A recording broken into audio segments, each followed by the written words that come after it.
Kita akan berdialog di Apa Kabar Indonesia Pagi pemirsa, dan bahasan kita ini terkait dengan apakah dalam aksi unjuk rasa beberapa waktu yang lalu benar ada disusupi gerakan makar, dan juga ini terkait dengan aksi-aksi terorisme. Kita harus memilah nih yang mana sebenarnya perjuangan rakyat sesungguhnya dengan aksi yang terindikasi makar dan terorisme. Jangan sampai dicampur adukan begitu kan. Memang beberapa pihak juga menilai aksi anarkitis yang tiba-tiba saja muncul setelah demo ataupun matahari terbenam begitu ya.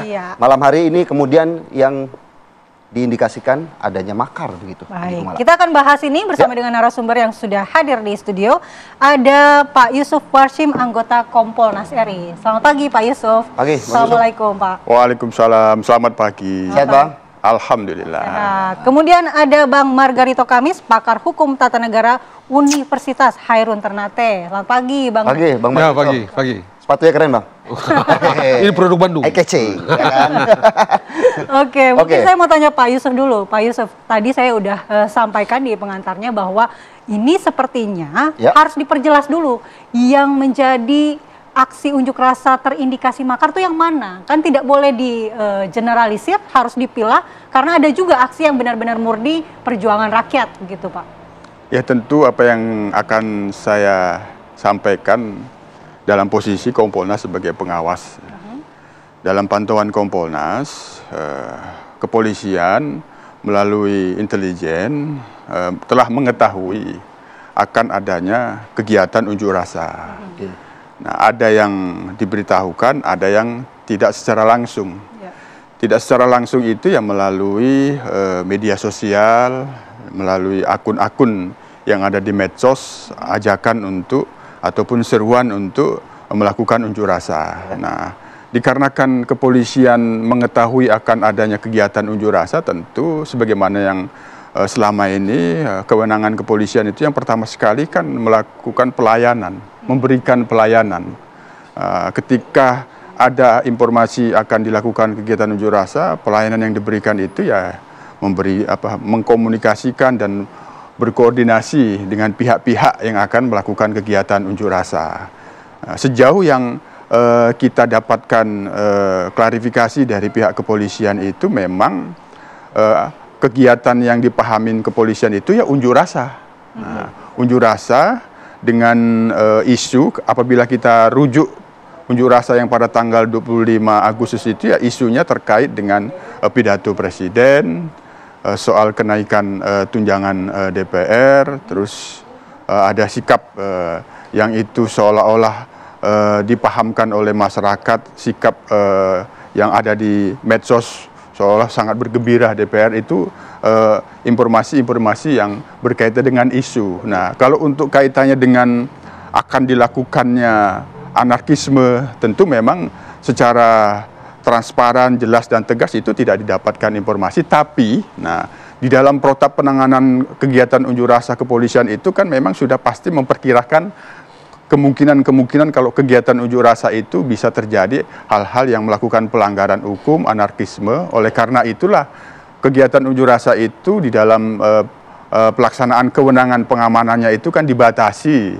sampai pukul 6. Itu kan untuk stamina yang bertugas juga kan. Kalau dimulai dari pukul 8 atau 9 melewati pukul 6 ya itu kelelahan. Nah, bisa juga dari pihak masyarakat yang melakukan kegiatan unjuk rasa itu apabila melewati pukul 6 itu bisa hal-hal yang terjadi. Nah, kalau kita lihat di dalam fakta-fakta terjadinya kerusuhan dan anarkisme itu kan banyaknya malam hari. Sudah membentukkan sebuah pola atau seperti apa dari pihak Kompolnas ini melihatnya? Nah, kalau kita lihat dari intelijen kepolisian yang ada itu memang tidak mendapatkan satu pola secara jelas dan tegas. Tapi data-data dan informasi yang telah dikumpulkan itu ketika telah terjadi dimulai pada tanggal 25 Agustus yang sebenarnya pengamanan kegiatan unjuk rasa itu masih relatif situasi hijau dan kuning, tidak ada anarkisme. Tapi belum selesai total ada sekelompok yang itu melakukan provokasi. Nah, itu di beberapa wilayah yang kita sudah kumpulkan data dan informasinya, memang penjelasan dari pihak kepolisian setelah terjadinya anarkisme dan kerusuhan itu seperti itu ada kelompok-kelompok yang ingin memanfaatkan situasi, misalnya di DIY ada yang disebut dengan Forum Cik Ditiro. Informasi yang kita terima sementara ini, Forum Cik Ditiro itu isinya para aktivis. Memang sedang merencanakan akan adanya kegiatan unjuk rasa, tapi kegiatan unjuk rasa yang dimaksud itu bukan kegiatan unjuk rasa dipahami anarkisme, ya menyampaikan pendapat di muka umum, tapi tiba-tiba ada ajakan, ada provokasi untuk kita ke Polda DIY saja, begitu hilang konsentrasi, informasi di Polda DIY sudah terjadi pembakaran. Iya, Pak Yusuf, sebelum saya ke Bang Margarito, saya ingin tahu, ini kan tadi Pak Yusuf mengatakan bahwa tindakan yang dilakukan oleh polisi ini sudah berlandaskan dengan protap pengamanan unjuk rasa. Lalu bagaimana dengan informasi-informasi intelijen yang tentu saja ada informasi-informasi yang diketahui terkait itu? Kan ada Baintelkam, Pak Yusuf gimana? Iya, sekali lagi kemungkinan-kemungkinan di dalam kegiatan unjuk rasa yang melanggar hukum, anarkisme itu di dalam pelaksanaan kewenangan pengamanan itu ada. Kalau itu tidak diperkirakan, maka tidak ada langkah-langkah antisipasi. Terjadinya kerusuhan, tidak ada pola pengamanan yang mengatasi kerusuhan, nanti malah kepolisian akan disalahkan. Namun, apakah memang benar akan ada sekelompok orang yang melakukan kegiatan unjuk rasa? Ya tentu, namanya informasi intelijen itu sifatnya kan tertutup. Nah, ketika diperkirakan akan terjadi satu yang sifatnya chaos, bisa saja ada. Tapi kan itu sekali lagi namanya informasi intelijen itu kan tertutup. Oke. Saya langsung mau ke Bang Margarito, Bang. Yo. Seorang presiden juga sudah berpidato bahwa mengucap adanya terindikasi makar. Yo. Ya. Artinya ini kan data yang didapat juga tidak main-main oleh seorang presiden. Melihatnya seperti apa, Bang Margarito? Begini, presiden di negara republik gitu ya, dan sistem presidensial, dia orang satu-satunya yang bertanggung jawab terhadap eksistensi bangsa ini. Oke. Ya. Satu. Yang kedua, dalam situasi kemarin, memang diperlukan satu pernyataan tegas untuk memastikan agar dengan pernyataan itu dapat dipastikan keadaan kenyamanan, ketertiban, keamanan dan kenyamanan itu bisa dipulihkan. Pada titik itu, saya berpendapat apa yang dilakukan oleh presiden tepat. Dia harus melakukan itu demi memastikan hak-hak orang lain, hak Anda dan saya, hak semua orang yang tidak ada di situ, itu terjamin. Pada titik itu sekali lagi tepat. Harus dilakukan. Karena dia punya kewajiban konstitusional untuk melayani bangsa ini, untuk melayani rakyat ini, dengan cara satu di antaranya adalah memastikan bahwa hak-hak orang lain itu tidak terganggu dengan isu kemarin atau dengan peristiwa kemarin. Sekali lagi, dengan itu semua saya mesti mengatakan bahwa itu harus dilakukan oleh presiden. Yang dimaksud dengan makar oleh presiden ini sebenarnya apa? Dari kacamata hukum, yang makar itu apa, Bang? Dari kacamata hukum, terminologi hukum, makar itu orang mau menjatuhkan pemerintahan yang sah. Begitu ya. Kalau tidak salah, konteks keluarnya itu atau timing keluarnya itu setelah keributan. Setelah, dengan segala hormat saya pada almarhum dan keluarga Afan ya, saya mesti bilang setelah Afan pergi, baru Pak Presiden keluar dengan pernyataan itu. Begitu ya.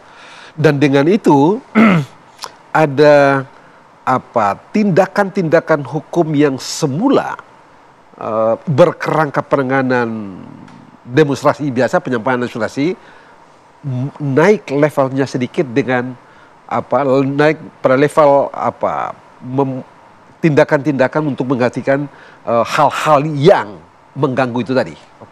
Kalau demonstrasi menyatakan pendapat tidak bisa dilarang karena itu tindakan hukum yang sah.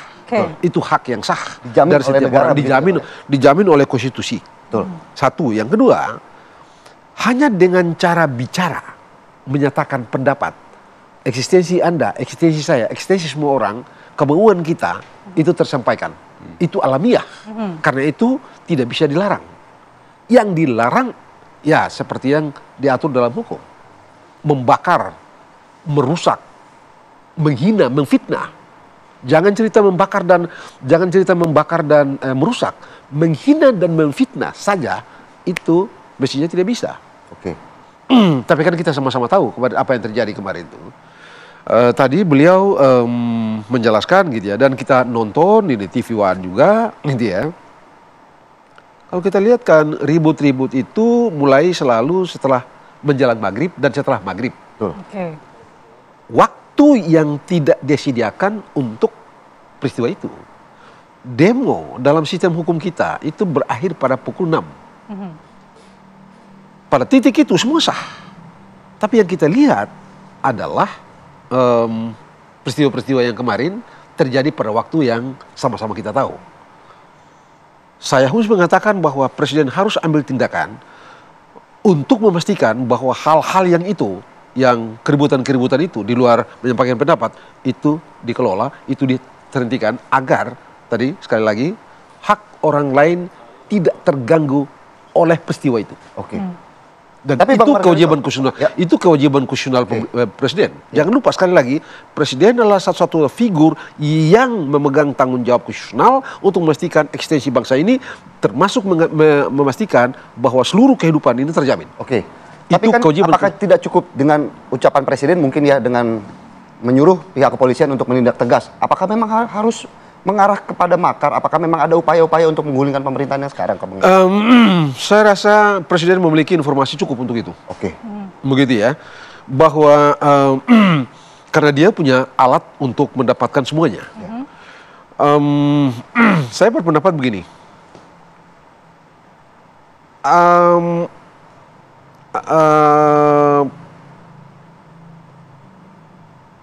Makar dan atau tindakan yang sejenisnya itu memang masih diperhitungkan berdasarkan keadaan objektif yang terlihat. Oke. Demo dan keributan kan dua hal tuh. Ya, betul. Dua hal yang berbeda tuh kan. Anda demo-demo dijamin oleh undang-undang, tapi bakar tidak ada sama sekali. Mengapa mesti bakar? Satu. Yang kedua, kalau kita lihat secara keseluruhan ya,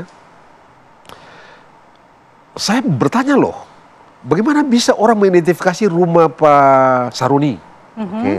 Bagaimana bisa teridentifikasi rumahnya Ibu Sri Mulyani? Bagaimana bisa orang mengidentifikasi rumah Uya Kuya dan yang lain, Nafa Urba gitu? Bagaimana itu? Saya bukan analis intelijen, saya bukan analis keamanan, saya orang tata negara. Tapi dari sejarah tata negara menunjukkan dengan sangat meyakinkan bahwa perubahan-perubahan fundamental di beberapa negara, termasuk di kita beberapa waktu lalu, 98 dan 65 misalnya, itu menunjukkan bahwa ada kekuatan-kekuatan lain di luar rakyat yang bekerja. Siapa tuh? Perubahan, dan Anda tidak bisa mengatakan itu siapa. Anda tidak bisa langsung menunjuk begitu, agak sulit. Anda tahu revolusi, sebut saja misalnya, kalau revolusi terlalu panjang ya, 98, 65, dapat identifikasi orangnya? Tapi apakah Anda pastikan bahwa tidak ada orang itu? Anda tahu, 2 minggu terakhir kalau tidak salah, Trump itu menghantam George Soros. Trump menempatkan George Soros sebagai orang yang mengganggu pemerintahan dia. Kalau Anda buka seluruhnya, Anda menemukan misalnya Arab Spring. Misalnya, Anda ketemu kok sama pemainnya. Tapi memang selalu di dalam peristiwa-peristiwa begini, Anda memang tidak dapat menunjuk batang hidung. Kalau Anda baca buku Anthony Sutton, ya, dia menjelaskan tentang bagaimana pergeseran dari Republik Jerman, Weimar Republik di Jerman, berubah menjadi Hitler itu. Anda menemukan kok berbagai macam aktor yang bekerja di balik peristiwa yang melahirkan kemenangan Hitler dan membawa Hitler menjadi Hitler, menjadi Führer di Jerman itu. Baik. Dari sejarah menunjukkan betul bahwa soal-soal yang begini memang mesti diperhitungkan. Dan saya cukup yakin Pak Presiden memiliki sumber yang cukup untuk sampai pada kesimpulan itu. Baik, termasuk kan sumbernya itu pastilah ada dari polisi juga. Kita mau tanya Pak Yusuf, apakah benar polisi juga punya sumber informasi itu? Tapi kita jeda terlebih dahulu, pemirsa, kita akan kembali lanjutkan dialog di Apa Kabar Indonesia Pagi.